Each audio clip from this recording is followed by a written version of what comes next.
भगवान महादेव अनादि और अनंत हैं। जब इनकी कृपा हो जाए तो सगरे देवता कृपा की बरसात कर देते हैं।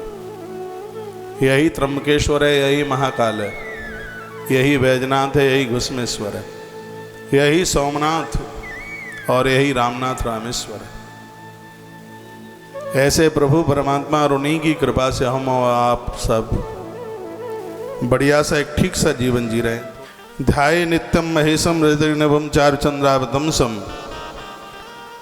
रत्नाकल्पोज्ज्वलांगम परसमृगवराभीतहस्तं प्रसन्नं पद्मासीनं समस्तास्तमौरणी व्याकृतं वशानं विश्वादं विश्वबीजं निखिलभयहरं पंचवक्त्रं तनेत्रम्। प्राय भगवान महादेव की स्तुति में श्लोक बहुत बोला जाता है और यह श्लोक श्री शिव महापुराण के विद्येश्वर संहिता के अध्याय नंबर 20 के 52 नंबर के श्लोक में भगवान शिव के आवाहन की चर्चा की गई, जिसमें बताया गया जो 5 मुख वाले हैं, 3 नेत्र वाले हैं, हम उनका ध्यान करते हैं जो उस कैलाश पर विराजते हैं जिस कैलाश का रंग चांदी जैसा है, रजत। इसलिए भोलेनाथ को रजत बहुत प्रिय है। आप नर्मदेश्वर भी आप पूजते हैं, जलहरी आप उसकी चांदी की अष्टधातु की ये बनवाइए। चांदी भगवान को बहुत प्रिय, अति प्रिय है। कैलाश का रंग बताते हैं कि उसका रजत चांदी जैसा रंग है। शिगरे देवता वहाँ भगवान को पूजा करने को आते हैं। भक्तों के कष्टों को भगवान महादेव दूर करते हैं। सुंदर चंद्रमा जिनके मस्तक पर धारण है, जिनके अंगों की शोभा जगमगा रही है, हाथ में फरसा, मृगी मुद्रा, वर मुद्रा एवं अभय मुद्रा धारण किए हुए हैं, जो प्रसन्न एवं पद्मासन लगा करके बैठे हैं। चारों ओर से देवतागण जिनकी स्तुति करते हैं, जो व्यागंबर चर्म धारण किए हुए हैं, ऐसे जिनको पंचाक्षर मंत्र बोलकर जिनकी स्तुतियाँ की जाती हैं, ऐसे भगवान महादेव को हम और आप सब वंदन करते हैं, प्रणाम करते हैं। अहम पापी महानद्य पापनश भवान महान। किसी भी देवता को आप वंदन प्रणाम करते हैं तो उनको आप यह जरूर कहिए, भगवान आप जैसा कल्याण करने वाला दूसरा नहीं है, मुझ जैसा अपराधी दूसरा नहीं है। मैं तो जन्म जन्म का पापी हूँ और भटका हूँ, अब तेरी शरण में आया हूँ, भगवान मेरा उद्धार, मेरा आत्म कल्याण कीजिए। ऐसा कहकर एक फूल महादेव को आप चढ़ा दीजिए, भगवान अति प्रसन्न हो जाते हैं। कैसा भी भक्त हो, उससे कितना भी अपराध हुआ है, परमात्मा एक क्षण में पिछला सब कुछ भूल जाता है। ऐसे भगवान की, महादेव की पूजा को सर्वोच्च पूजा माना गया है। आपका मंदिर में कितने भी देवता हों, शिव महापुराण के विद्येश्वर संहिता के अध्याय नंबर 21 के श्लोक नंबर 4 में लिखा है, बड़ा अच्छा लिखा है इसमें लिखा है कि जिनके मंदिर में शिवलिंग नहीं है उससे पूजा करने का कोई भी फल नहीं मिलता। श्लोक बोल रहा हूँ अब मैं, श्री शिव महापुराण विद्येश्वर संहिता अध्याय 21 और श्लोक नंबर 4 लिखा है, अकृत्वा पार्थिवम लिंगम योन्येदम प्रयोजेत वृथा भवत शा पूजा दमदानादिकम वृथा। स्पष्ट इसमें लिखा है कि बिना शिवलिंग पूजा किए किसी भी देवता की पूजा लगती नहीं है, उनकी सारी पूजा निष्फल हो जाती है और उसका किया गया दानादिक कर्म भी सब व्यर्थ चला जाता जो शिव के पुजारी नहीं। अरे भाई एक बात तो सोचिए, राम आए जब वो रामेश्वर की पूजा करे, राम तो रोज ही महादेव का अभिषेक करते थे। कृष्ण आए तो वो भी गोपेश्वर की पूजा करते हैं, गोपेश्वर प्रकट होते हैं उनके लिए। जब स्वयं नारायण ने भगवान महादेव को माना है तो हम और आप क्यों ना माने। हम लोग वृंदावन में रहते हैं, कन्हैया के भक्त हैं, हमारी धमनियों में राधा कृष्ण का नाम गूंजता है, फिर हम लोग भगवान शिव के बिना नहीं रह सकते। कृष्ण हमारा बाप है, शंकर हमारे बाप का भी बाप है, हमारा दादा है वो। हाँ, और पापा से दादा ज़्यादा प्रिय लगता है। पापा तो कनपटी भी सेक देता है, लेकिन रोते हुए पोते को बाबा कंठ से लगा करके कैसे आंसू पहुँचता है। तो इसको तो बाबा मान लो, महादेव को दादा है ये, हमारा और आप सबका दादा है।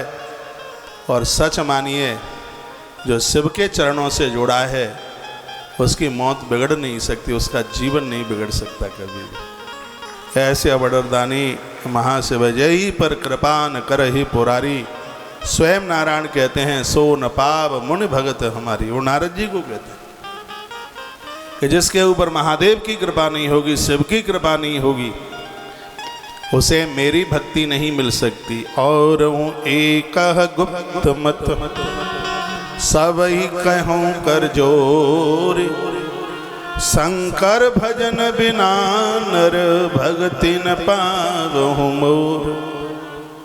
भगवान शिव का भजन नहीं, भगवान शंकर को हृदय में जगह नहीं है, उन्हें नारायण कहते हैं, रामकृष्ण कहते हैं कि उन्हें मेरी भक्ति नहीं मिल सकती। इसलिए जहाँ जहाँ भी आप जाते हैं, आप द्वारका जाइए तो आपको सोमनाथ नागेश्वर मिल जाएंगे, आप बद्रीनाथ जाइए तो आपको केदारनाथ मिल जाएंगे। ऐसी जगह है कहाँ है जो शिव के विहीन है, शंकर के बिना सच में कल्याण नहीं है। और यदि आपके मंदिर में भगवान महादेव का शिवलिंग नहीं है तो आपकी पूजा ऐसे ही जा रही है, कोई मतलब ही नहीं हो रहा है उसका। ये जितना भी पूरे देश में मुझे आप सुन पा रहे हैं, नर्मदेश्वर ना हो वृंदावन आ जाना, हम दे देंगे, लेकिन आप सबके घर में भगवान नर्मदेश्वर। इसमें मेरा स्वार्थ क्या है आपसे बताइए। अभी मैंने कुछ किताबें पढ़ ली हैं, ग्रंथ पुराण पढ़ लिए हैं, तो वो बात आपके पास तक पहुंचा रहा हूँ। अनभिज्ञ हैं जिन्होंने पता नहीं है तो हम उन्हें बस बता रहे हैं। देखो इसमें लिखा हुआ है कि लिंगम योन देवम प्रपूज्येत, बिना शिवलिंग के जो पूजा करता वृथा भवत सा पूजा, उसकी पूजा ऐसे ही चली गई है। ये सूत सौनक ऋषियों को भगवान व्यास की कलम लिख रही है, अरे कोई तो बात होगी। कहा योनन देवम प्रपूज्येत, वृथा भवत सा पूजा, वो तो चली गई वृथा में। लेकिन जब तक जानकारी नहीं थी और आप बिना शिवलिंग के मंदिर में पूजा करते रहे तो चली गई है, महादेव बाबा लौटा करके ले आएंगे। अब ये समझने के बाद भी नहीं पूजोगे तो वो तो चली गई, फिर कोई मतलब नहीं उसका।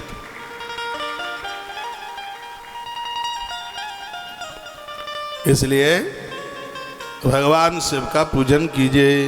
भगवान शंकर को मन एकम पापहरम प्रोक्तम द्वैलिंगम चात सिद्धिदम त्रिलिंगम सर्व कामानां कारणम परमीरितम। वर्णन किया एक पार्थिव शिवलिंग। अब देखो पार्थिव शिवलिंग की कितनी महिमा का वर्णन किया है। जो लोग रोज एक मिट्टी का पार्थिव शिवलिंग बनाते हैं उनके सभी पाप जल जाते हैं। जो 2 शिवलिंग बनाते हैं उनको अर्थ सिद्धि हो जाती है। 3 शिवलिंग का निर्माण करके पूजन करते हैं उनकी सभी मनोकामनाएं पूरी हो जाती हैं। जिन्होंने 108 शिवलिंग बना करके रोज पूजन करके विसर्जन किया तो ये सावन के महीने में कर लिया करें, संक्रांति के समय पर कर लिया करें। पार्थिव पूजा यदि नहीं कर पाते तो नर्मदेश्वर का पूजन कर लेते हैं तो उसमें पार्थिव पूजा का फल मिल जाता है, क्योंकि मिट्टी के शिवलिंग ही भगवान नर्मदेश्वर के रूप में प्रकट हुए। तो ताली तो आज आपको बजानी नहीं है। और भी बड़ा अच्छा लिखा है, कहा है लिंगानाम युतम कृत्वा पार्थिवानाम सुबुद्धिमान निर्भयो ही भवे नूनम महाराज भयम हरि। जिसने अपने जीवन में 10,000 मिट्टी की शिवलिंग बना ली है। आपके मध्य प्रदेश में एक जगह पड़ती है बालाघाट, हो सकता है आपने सुना हो। बालाघाट है, महाराष्ट्र का बॉर्डर है, बिल्कुल वो एरिया पूरा आदिवासी इलाका सा पड़ जाता है। हमने यहाँ 2012 में भगवत कृपा से एक बहुत बड़ा आयोजन हुआ। भारतीय जनता पार्टी के मंत्री होते थे उस समय, कृषि मंत्री, आज भी है, श्री गौरी शंकर जी बिसेन। उनके आयोजकता में एक इतना बड़ा आयोजन हुआ। उस आयोजन के प्रमुख यजमान थे महाराष्ट्र गोंदिया से श्री कमलेश जी अग्रवाल। आप विश्वास करें इस आयोजन में 120 क्विंटल तो चावल लगता था पर डे। 2-2.5 लाख लोगों के लिए पंडाल बनाया था बैठने के लिए। 1500 हलवाई थे बनाने के लिए। 7 लाख स्क्वायर फीट एरिया में भोजन पंडाल लोग जहां बैठ करके जीमते थे। मेरा उसमें एक संकल्प था कि हमें 11.25 करोड़ पार्थिव शिवलिंग बनाने हैं। 11 दिन का प्रोग्राम था, शिवरात्रि पड़ी थी बीच में, और ये विश्व रिकॉर्ड था अकेली एक ही शिव महारात्रि वाले दिन 3.5 करोड़ से ज़्यादा शिवलिंग बन गए थे। 12 करोड़ 83 लाख शिवलिंग बने। संकल्प था 11.25 करोड़ बनाने का। तो वहाँ बालाघाट की धरती पर वो बने। एक बात मैं बोलूँगा, जब से यह अनुष्ठान हुआ है, पार्थिव शिवलिंग की पूजा हुई है, उसके बाद में और भी आयोजन हुए हैं, लेकिन यह जीवन को याद रखने वाला यह कार्यक्रम रहा है। मध्य प्रदेश को मैं खूब मानता हूँ। हमने उधर बालाघाट के आगे एक जगह मंडला, वहाँ गौशाला भी बना रखी है। इतना बड़ा आयोजन हुआ, पार्थिव शिवलिंग बनाए गए। सुबह 5 बजे से लेकर देर शाम तक चलता रहता था कार्यक्रम। ये बात मैं इसलिए कह रहा हूँ कि पार्थिव शिवलिंग पूजा में जो जो लोग वहाँ पर आए थे, बेटियाँ बच्चे, वो आज हमें अपना अनुभव बताते। कहते हैं महाराज जी क्या नहीं मिला हमें, हमें सर्वस्व, हमें सब कुछ मिल गया। तो आपके एमपी में एक बड़े अच्छे महापुरुष हुए हैं दद्दा जी, आज नहीं है, वह पूज्य प्रभाकर जी। तो उन्होंने अलग जगाया, लोगों को, सोते हुए लोगों को जगाया। उन्हीं का कोई कार्यक्रम देख करके, मैं कोई कार्यक्रम उनका टीवी पर देख रहा था और मैंने एक आधा घंटे का उनका आयोजन देखा। बस उनके कार्यक्रम को देख करके ही मन में ऐसी भावना जागी। वो व्याख्या बता रहे थे, महिमा बता रहे थे वो पार्थिव शिवलिंग की। और ऐसा कुछ नहीं था कि कोई कंपटीशन हो, कि उससे कोई बहुत बड़ा नाम कमाना था, ऐसा कुछ नहीं था। बस वो शिव के प्रति ऐसी भावना जागी। फिर मैंने ग्रंथों में भी पढ़ा, शिव महापुराण में पढ़ा पार्थिव शिवलिंग की महिमा, तो बालाघाट की धरती पर। उसके बाद में तो और भी कई कार्यक्रम हुए, लेकिन यह 100 बातों की बात मैं आप सबके बीच में एक बात कह रहा हूँ, निर्भोहि भवे नूनम। आदमी निर्भय हो जाता है, मिट्टी के शिवलिंग बनाकर उसको किसी भी प्रकार का भय नहीं रहता, उसको झूठे केस मुकदमे नहीं लगते। कारागृहाद मुक्त्यर्थम अयुतम कार्यत बोधा। यदि निरपराध निर्दोष किसी के घर से कोई भी व्यक्ति कारागृह में चला गया है, तो उसके निमित्त 10,000 मिट्टी के पार्थिव शिवलिंग पूजन करके उसके निमित्त कारागृह से छूटने के लिए 10,000 शिवलिंग का पूजन करे, ऐसा वर्णन किया गया है।